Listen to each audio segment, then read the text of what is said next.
लोगों को गिरफ्तार किया था, जिसमें पूरा सरगना जो मास्टरमाइंड था नयन मिश्रा था। नयन मिश्रा के माध्यम से ये पूरा मामला किया गया था। जब राहुल जी ने 4 दिन पहले ये कहा कि मध्य प्रदेश इस तरह के अपराध का सबसे बड़ा भारतीय जनता पार्टी की एक तरह से लेबोरेटरी है और जो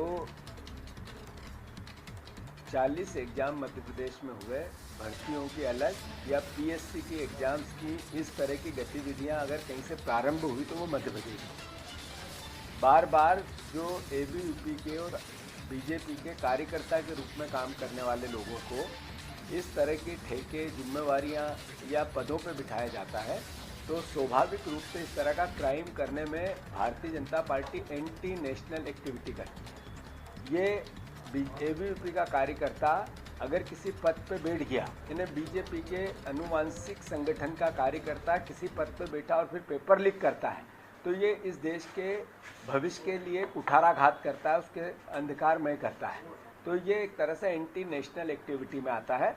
नरेंद्र मोदी जी में थोड़ा सा भी ईमानदारी का आस हो, जिस तरीके से वो बच्चों से बात करते हैं, आत्मचिंतन के साथ ये समझाने की कोशिश करते हैं कि मनोबल गिरने मत देना और बच्चों को मोटिवेट करते हैं एग्जाम्स से पहले।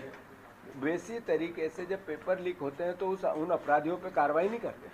अगर उनमें थोड़ी सी ईमानदारी होती तो धर्मेंद्र प्रधान ने एक दिन कहा मंत्री बनने के बाद कि कोई पेपर लीक नहीं हुआ और फिर एग्जाम निरस्त है। ये क्या मैसेज था? ये मैसेज था कि मंत्री अपराधियों को पहले बचाना चाहता था। जब पूरे देश में ये मैसेज चला गया कि बीजेपी के लोग ही पेपर लीक करते हैं तो फिर कार्रवाई करने लगी। अभी भी डॉक्टर जोशी पद पे बैठे हुए हैं, उनको क्यों नहीं हटाया गया? जहाँ तक प्रश्न आपके प्रश्न का है, सारे अपराधी इस तरह के मध्य प्रदेश में ही मिलते हैं। कलंक का देखकर ऐसा दोबारा नहीं होने देंगे। इमरजेंसी को लेकर प्रधानमंत्री जी ने इमरजेंसी को लेकर जो बार बार बात कही वो ये क्यों नहीं कहना चाहते कि रिसेंट में बच्चों का काला दिवस चल रहा है, जिस दिन कल एग्जाम निरस्त हुई, इससे बड़ा काला दिवस तो एंटी नेशनल एक्टिविटी थी। ये एग्जाम निरस्त करना, जो बच्चे लगातार तैयारी कर रहे थे, 2-2 एग्जाम निरस्त हुई और नेशनल एजेंसियों के अंतर्गत हुई। देश के प्रधानमंत्री की रिस्पॉन्सिबिलिटी थी, उसमें अलग से एक शब्द क्यों नहीं बोले? 50 साल पहले की बात करते करते प्रधानमंत्री जी 303 से 264 पे आए हैं।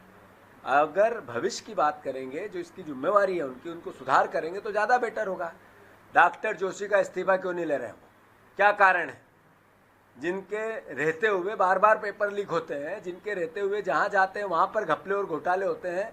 मध्य प्रदेश पीएससी के जब वो चेयरमैन थे तब भी हुए थे, वो छत्तीसगढ़ पीएससी के थे तब भी हुए थे, यूपीएससी के जब चेयरमैन रहे उस दौरान जितनी भी आईएएस और आईपीएस की एग्जाम, उनकी भी जांच होनी चाहिए और 1 मिनट भी उस व्यक्ति को उस पद पे नहीं रखना चाहिए। उस पर नरेंद्र मोदी एक शब्द क्यों नहीं बोलते हैं? यह है काला दिवस। धन्यवाद। वाला है, 2 विधायकों ने इस्तीफा नहीं दिया है, उस पर क्या कार्रवाई, क्या? हमने जो विधि संगत कार्रवाई होती है, नेता प्रतिपक्ष जी इसमें सदन चालू होने से पहले अपनी आपत्ति विधानसभा अध्यक्ष के वहाँ पहुँचा देंगे, अपील कर देंगे साक्ष्य के साथ और फिर विधानसभा अध्यक्ष को इस पर साक्ष्य और उनकी सदस्यता निरस्त करनी पड़ेगी। प्रधानमंत्री ने कहा है